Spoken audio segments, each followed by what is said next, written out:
G6PD deficiency के बारे में थोड़ा सा पढ़ते हैं। अच्छा,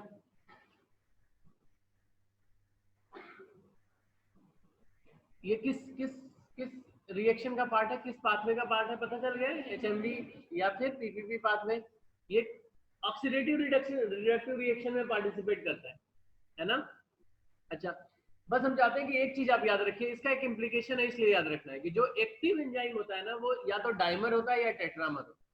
मतलब सिंगल एंजाइम वर्क नहीं करता है, या तो 2 एक साथ करते हैं या 4 एक साथ करते हैं, बस इसको याद रखिएगा। मतलब जैसे हम लोगों ने अल्फा बीटा चेन हीमोग्लोबिन का पढ़ा था, नहीं बोला था अल्फा बीटा जहां इंटरेक्ट करती है, अगर वहां भी तो अनस्टेबल हीमोग्लोबिन पढ़े थे हम लोगों ने, नहीं बोले थे जल्दी जल्दी ऑक्सीडाइज हो जाते हैं। नॉर्मली नहीं ऑक्सीडाइज होता है क्योंकि G6PD अच्छे से काम कर रहा है, लेकिन कुछ कुछ हीमोग्लोबिन का अनस्टेबिलिटी हो जाता था तो वो लोग जल्दी ऑक्सीडाइज हो जाते है ना।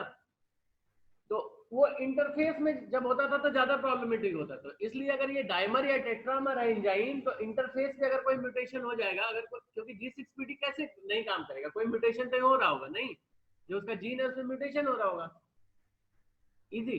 तो अगर इंटरफेस में म्यूटेशन होता है तो उसके कुछ इंप्लीकेशन होते हैं क्लिनिकल, वो आगे हम लोग पढ़ेंगे, ठीक है। तो बस याद रखिएगा कि G6PD डाइमर या टेट्रामर होता है, बस इतना ही लिखिए, पूरा स्लाइड दे दूंगा तो पढ़ लीजिएगा, जिसको इतना कोई पढ़ता भी नहीं है, स्लाइड लेके रख लेते हैं। अच्छा ये बताइए, इसमें इंट्राकार्पस्कुलर डिफेक्ट है लेकिन जनरली कुछ होता नहीं है, जनरली स्टेबल रहता है ना मरीज, क्योंकि जनरली हम लोग G6PD के बारे में जानते हैं प्राइमाक्विन के रेफरेंस में, कि प्राइमाक्विन देते हैं तो हीमोलिसिस हो जाती है, या फिर जो डेप्सोन है, सल्फोनेमाइड्स देते हैं तो हीमोलिसिस हो जाता है ऐसे मरीज में, यही तो पढ़ते हैं। तो मतलब एक इंटरनल डिफेक्ट है और एक्सटर्नल ट्रिगर आएगा तभी हीमोलिसिस होगा। तो इसको हम अगर दूसरे टर्म में बोलना चाहें तो क्या बोल सकते हैं, ये इंट्राकार्पस्कुलर डिफेक्ट और एक्स्ट्रा कार्पस्कुलर ट्रिगर का इंटरेक्शन होता है तभी हीमोलिसिस होती है, नहीं। अच्छा, इसका जेनेटिक्स याद रख लीजिए, ये एक्स लिंक्ड होता है। एक्स लिंक्ड होने का 2 इंप्लीकेशन आप बताइए। फर्स्ट इज कि मेल में एक ही तो होता है, यानी मेल में ये रहेगा। अच्छा, फीमेल में तो डबल एक्स है, मतलब दो हो गए, लेकिन प्रॉब्लम है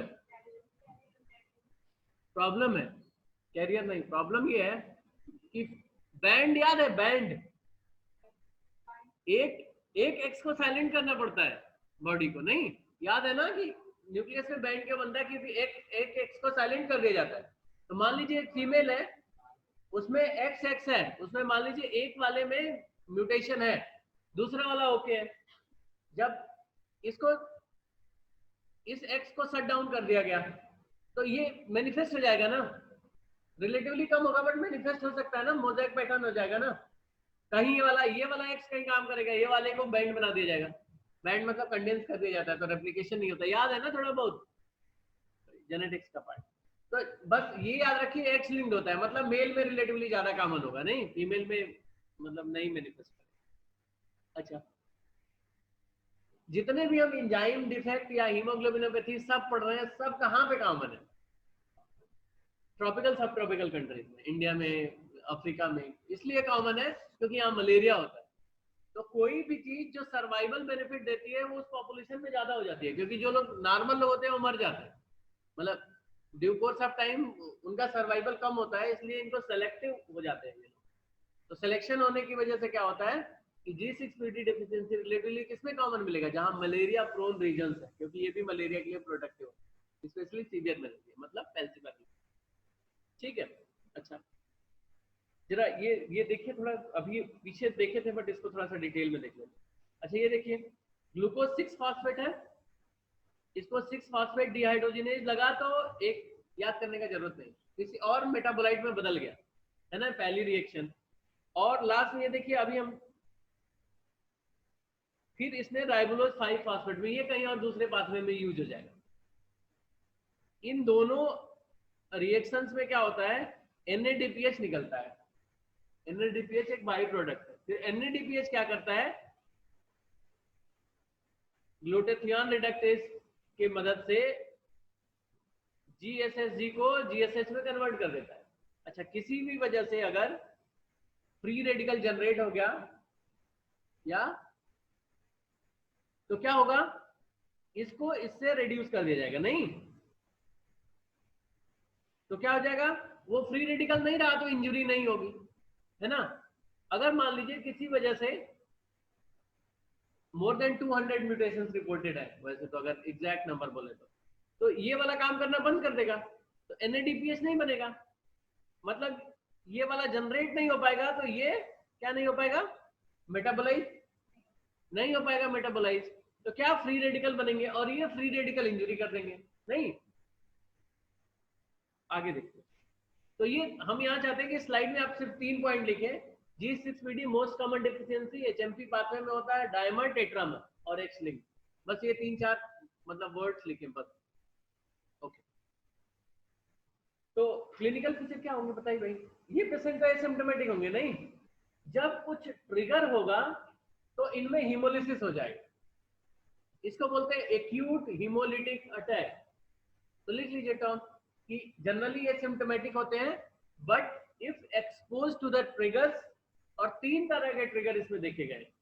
फर्स्ट हो सकता है, इसको फैबा बिन्स बोलते हैं, अंग्रेजी में इनको ब्रॉड बिन्स बोलते हैं, नहीं कोई फली वैसा, कोई ऐसे फली टाइप होता है।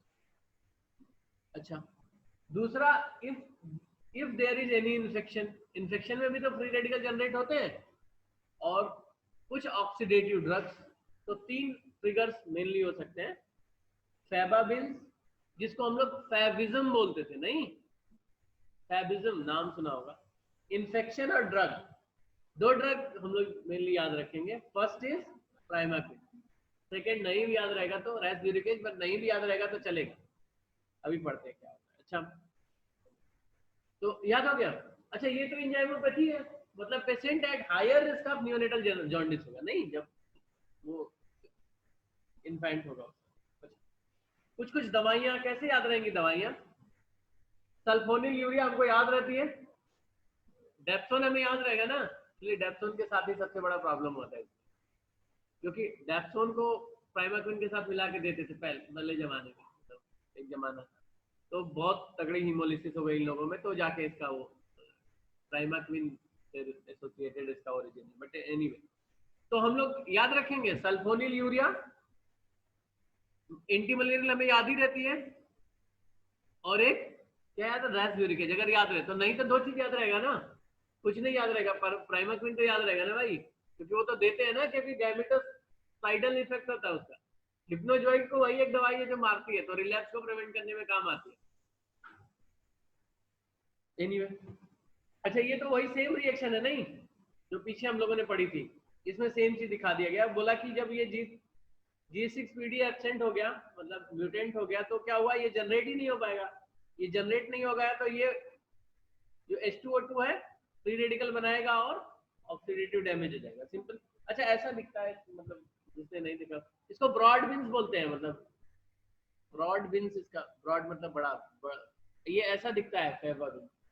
ये एक्चुअली किड्स में ज्यादा होता है, जैसे चाइल्ड्स होते हैं, अगर फैबाबिन ले लें तो ऑक्सीडेटिव स्ट्रेस बढ़ जाता है, ऑक्सीडेटिव स्ट्रेस बढ़ेगा तो एक्यूट हीमोलिसिस हो जाएगी। तो हम लोग को मेनली पढ़ना है एक्यूट हीमोलिटिक अटैक, वो कैसे होता है जरा देखते हैं भाई, उसके क्या फीचर्स होते हैं।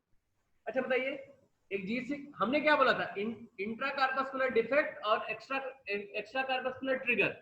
तो इंट्राकार्पस्कुलर डिफेक्ट ऐसे पेशेंट में क्या है, G6PD deficiency. Okay, external trigger 3 हो सकते थे, नहीं, या तो फैबाबिन्स हो सकती थी, या फिर इन्फेक्शन हो सकता था, या फिर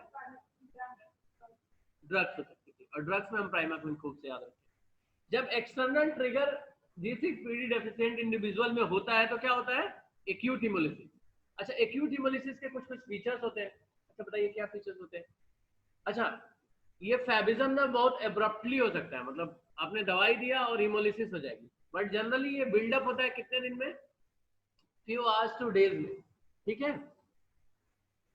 तो जब एक्यूट हीमोलिसिस होगी तो ये माइक्रो सर्कुलेशंस में जाके ब्लॉकेड होंगे, नहीं, हमने क्या पढ़ा था उसमें जरा याद करिए, एक और ऐसा डिजीज हम लोगों ने पढ़ा था जिसमें सिकल सेल एनीमिया, तो उसमें ऐसा होता था ना, बैक पेन होता था, बॉडी एक होता था, मैलेज वीकनेस, उसमें हम लोग क्या पढ़ते थे, एक्यूट सेक्वेस्ट्रेशन या एक्यूट पेन क्राइसिस पढ़ते थे ना, एक्यूट क्राइसिस पढ़ते थे 2-3, तो सेम प्रेजेंटेशन इसमें होगा, एक्यूट हीमोलिसिस होगा, ठीक है। अच्छा, हीमोलिसिस होगी तो कैसा हीमोलिसिस होगा ये भाई, इंट्रावेस्कुलर होगी कि एक्स्ट्रावेस्कुलर होगी? इंट्रावेस्कुलर। तो सब फीचर्स इंट्रावेस्कुलर के हम लिख सकते हैं इसमें, नहीं? तो हम लोग को बस रीअरेंज करना है, याद कुछ नहीं करना, सब ऑलरेडी याद है। अच्छा, हीमोलिसिस होगी तो तुरंत जॉन्डिस हो जाएगी कि टाइम लगेगा? It take further 1 to 2 days time to develop jaundice, नहीं? ओके। अच्छा, ऐसे पेशेंट में कैसा हीमोलिसिस हो रहा है? इंट्रावेस्कुलर, है ना? तो इंट्रावेस्कुलर हीमोलिसिस होगा तो जरा फीचर्स हमें बता दीजिए इंट्रावेस्कुलर हीमोलिसिस के क्या होते हैं? ये ऊपर से चलते हैं। बिलरुबिन ज्यादा बढ़ेगा कि कम बढ़ेगा? कम बढ़ेगा, रिलेटिवली बढ़ेगा बट कम बढ़ेगा। ओके, बिलरुबिन बढ़ गया, हाइपर बिलरुबिनीमिया। अब हेपेटोग्लोबिन का क्या होगा? एलडीएच का क्या होगा? एलडीएच इंक्रीज कर जाएगा। अच्छा, हीमोग्लोबिन यूरिन में आएगा तो हीमोग्लोबिन न्यूरिया। फिर बोलते थे कि जो कलेक्टिंग डक्ट है वो इनगल्फ कर लेती है, थोड़े दिन रहता है तो हीमोसिट्रिन में कन्वर्ट हो जाता है, तो हीमोसिट्रिन न्यूरिया। अच्छा, आयरन स्टेटस का क्या होगा भाई? हीमोग्लोबिन लॉस मतलब आयरन लॉस, तो रिलेटिव आयरन डेफिशिएंसी हो जाएगी अगर रिपीटेड लॉस होगा। ठीक है। अच्छा, एक्यूट क्राइसिस है तो मैनेज करने के लिए ब्लड ट्रांसफ्यूज करना पड़ेगा, नहीं करना पड़ेगा? करना पड़ेगा ना, तो ब्लड ट्रांसफ्यूजन लोगों में जरूरी हो जाता है। अच्छा, डायग्नोसिस बता दिया। एंजाइम डिफेक्ट डायग्नोसिस कैसे बनेगा? ऐसे करा लो, G6PD ऐसे करा लीजिए, एस्टिमेट करा लीजिए। अब दो मेथड होते हैं, एक सेमी क्वांटिटेटिव और क्वांटिटेटिव, बट वो सब जानने की जरूरत नहीं है। G6PD का लेवल करा लेना, इतना रहेगा याद तो। अच्छा, ये बताइए, ये हीमोलिसिस हो रही है तो हम लोग हीमोलिटिक एनीमिया पढ़े थे, उसमें कुछ कुछ फीचर्स पढ़े थे, नहीं? कि जीबीपी में क्या मिलेगा? वाइट सेल मिलेंगे। अच्छा, इसमें क्या डैमेज हो रहा है? ऑक्सीडेटिव डैमेज, नहीं? हीमोग्लोबिनोपैथी में हम लोग पढ़े थे ना, हिंज बॉडी, वही तो होती थी जब प्रेसिपिटेट हीमोग्लोबिन हो जाता है। तो अगर प्रेसिपिटेट हीमोग्लोबिन हो जाएगा तो हिंज बॉडी मिलेगी। इसमें मिलेगी नहीं मिलेगी? मिलेगी ना, क्योंकि इसमें भी तो ऑक्सीडेटिव डैमेज हो रहा है। अच्छा, हो सकता है कि एक आरबीसी में थोड़ी जगह डैमेज हो गया तो वहां हीमोग्लोबिन लाइस हो गया हो, कहीं हो कहीं हो कहीं नहीं हो, तो मतलब अनइवन डिस्ट्रीब्यूशन हो जाएगा। ऐसे को क्या बोलते हैं? हेमीगोस्ट बोलते हैं, मतलब ऐसा कुछ टर्म है, मतलब अनइवन डिस्ट्रीब्यूशन ऑफ हीमोग्लोबिन हो जाएगा। तो जनरली हीमोग्लोबिन पेरिफेरी में ज्यादा होता है, सेंटर में कम होता है, इसीलिए तो सेंट्रल पैलर आता था नॉर्मली। जब जीवीपी करते थे तो सेंट्रल पैलर दिखता था ना भाई नॉर्मल में। तो अनइवन डिस्ट्रीब्यूट हो जाएगा तो इसको हम लोग हेमीगोस्ट बोलते हैं, मतलब वो पैथोलॉजी का टर्म है, बट वो कोई याद भी रहेगा तो कोई बात। जीबीपी याद रहेगा ना कैसे? अनस्टेबल हीमोग्लोबिन में पढ़े थे जो हीमोग्लोबिनोपैथी में, वही सेम छाप देना है, क्योंकि ये हीमोलिसिस है, नहीं? वाइट सेल ये सब मिलेंगी ना भाई, सब याद रहेगा ना। अच्छा, ट्रीटमेंट में क्या करना पड़ेगा? डिफेक्ट को या तो ट्रीट कर दीजिए या ट्रिगर अवॉइड कर दीजिए, तो क्या आसान है? ट्रिगर अवॉइड करना है। तो ऐसे मरीज में ट्रिगर्स को अवॉइड करना है, ट्रिगर अवॉइड। अच्छा, इन्फेक्शन से बचाया जा सकता है तो वैक्सीनेट करा दीजिए। फैबाबिन्स कंप्लीट कंजम्पशन को बंद करा दीजिए कि आपको नहीं खाना है। और तीसरा, ड्रग्स देते समय कॉशियस रहिए, यही तो अवॉइड कर लिया आपने। अच्छा, जब एक्यूट हिमोलिसिस होगा तो ब्लड ट्रांसफ्यूज करना, ठीक है? अच्छा, जब एक्यूट हिमोलिसिस होगी तो क्या होगा? ये जाके अलग अलग जगह माइक्रो कैपिलरीज को ब्लॉक करेगा। सेम फीचर्स लाइक जैसे हम लोग सिकल सेल में पढ़ते थे, सेम फीचर्स। जब अगर रीनल ग्लोमेरुलर नेफ्राइटिस जाके करेगा ना, रीनल सेल्स में डिपॉजिट होगा तो वहां इस्कीमिया करेगा, तो इन पेशेंट में रीनल डिसफंक्शन भी हो सकता है, तो उसके लिए रीनल रिप्लेसमेंट थेरेपी करनी पड़ेगी। वो नहीं भी याद रहेगा तो दो तीन चीज तो याद रहेगी ना, अवॉइडेंस ऑफ ट्रिगर्स, या G6PD को अगर खत्म करना है तो क्या करना पड़ेगा? कुछ बोला गया कि बोन मैरो ट्रांसप्लांट कुछ लोगों में सक्सेसफुल हो जाता है, बट उसका जरूरत जनरली नहीं पड़ता। और एक्यूट हिमोलिटिक अटैक है तो ब्लड ट्रांसफ्यूजन, सपोर्टिव ट्रीटमेंट।